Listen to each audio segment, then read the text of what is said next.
I'm MJ. This is 4 Laps on ATYL Media, and we are already in the home stretch of the IndyCar season. We have the final 2 races left back to back starting this weekend at the Milwaukee Mile. So let's talk about it. And before we get too far into it, I do want to address the fact that I accidentally lied to you guys by saying that Andrea would be doing the episode this week. That's on me. That's on me. I didn't mean to lie to you. I hope that we can rebuild the trust, and I hope that you're okay with me talking about the Milwaukee Mile race this weekend. This weekend is the Snap-on 250 at the Milwaukee Mile. It takes place in West Allis, Wisconsin. And let's just quickly, as always, go over some of the track facts so you can kind of get acquainted with what we are going to be stepping into this weekend. It is a short oval. It is just a smidge over 1 mile long. It is 1.015 miles long, and we are going to turn 250 laps, a total of 253.74 miles total. Something that makes this track interesting or unique is the fact that it has very little banking. It is about 9-degree banking, and it is very wide. So we do see a lot of side-by-side action. Obviously, if you watched the races last year, the doubleheader at the Milwaukee Mile, you may be familiar with what kind of racing we can get in these cars with the hybrids. But if we're going to look forward to this weekend, we should also look back towards our recent past, aka Portland. In Portland, Alex Palou was able to clinch his 4th championship title, something that hasn't been done with 2 races remaining since 2002, which is just another cool fact that you can add on to Alex Palou's long list of achievements from this year. But the eyes aren't off of Alex Palou yet. He is still chasing another record, not breaking the record, but tying the record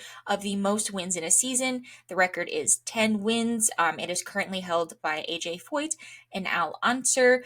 To be able to complete this, obviously, Alex Palou would have to win the final 2 races of the season. Could it happen? Absolutely.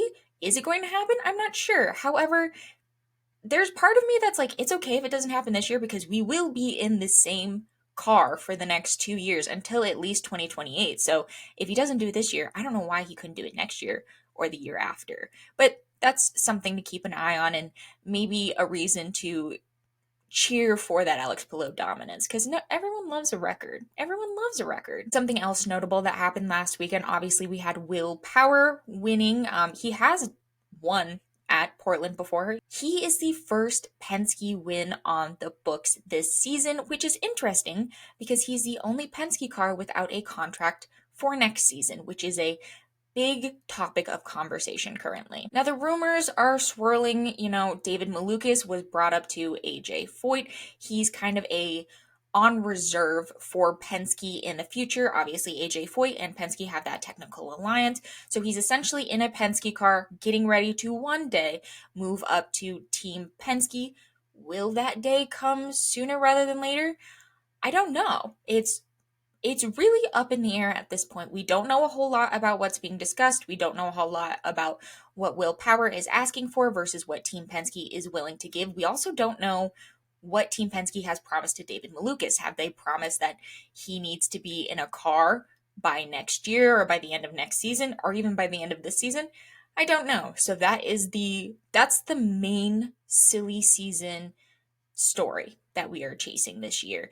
And I wouldn't be surprised if we don't know what happens to Will Power in that Penske seat until after the season has already concluded. But that's enough talking about the past. Let's talk about the future. Let's talk about the Milwaukee Mile. But actually, let's talk about the past because I'm going to talk about the past winners at the Milwaukee Mile. And this is another racetrack where there are only a few drivers on the current grid who have won here previously. The first being Scott Dixon, who won in 2009. Scott Dixon also has the most starts at the Milwaukee Mile with 14 starts, but he only has that singular win. Alex Palou won here in 2014, and then last year we had a Milwaukee Mile doubleheader race weekend, and Pato O'Ward won the first race, whereas Scott McLaughlin won the second race. And just looking at the podiums for both races, during race 1, we had obviously Pato O'Ward was on the top step of the podium, Will Power was P2, and then Connor Daly was P3. Connor Daly actually had an interesting storyline that led up to the Milwaukee Mile. He had just stepped into the Juncos Hollinger seat after Juncos Hollinger parted ways with Augustin Canapino. So this P3 at the Milwaukee Mile was a very, very big deal and probably helped him maintain his seat for this year with Hunkus Hollinger. And then in race 2, we had Scott McLaughlin on the top step of the podium, Scott Dixon in P2, and Colton Herta in P3. If you had to ask me what drivers I would be keeping an eye on this weekend, it would be a lot of the same drivers who performed pretty well in Iowa at our other short oval. You've got Joseph Newgarden, Will Power, Pato O'Ward, I think are all solid options. Of course, we can't count out Alex Palou, even though I tried to count him out so hard in the beginning of the season, telling people he didn't know ovals.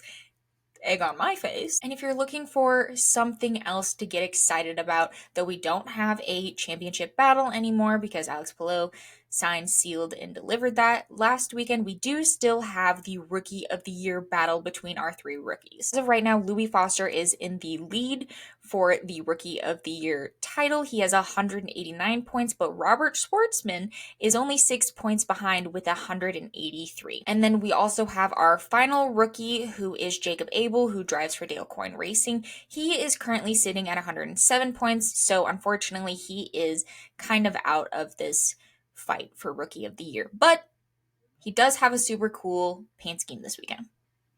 So that's a win in itself, in my opinion. At the beginning of the season, I was pretty sure that Louis Foster would have this done and dusted, considering he performed so well last year with Andretti Global in Indy Next, and also the fact that Robert Schwartzman was coming over to IndyCar, having never driven in Indy Next, having never done an oval before. So I was wrong. I thought not having any oval experience might really put a damper on Robert Schwartzman's rookie season.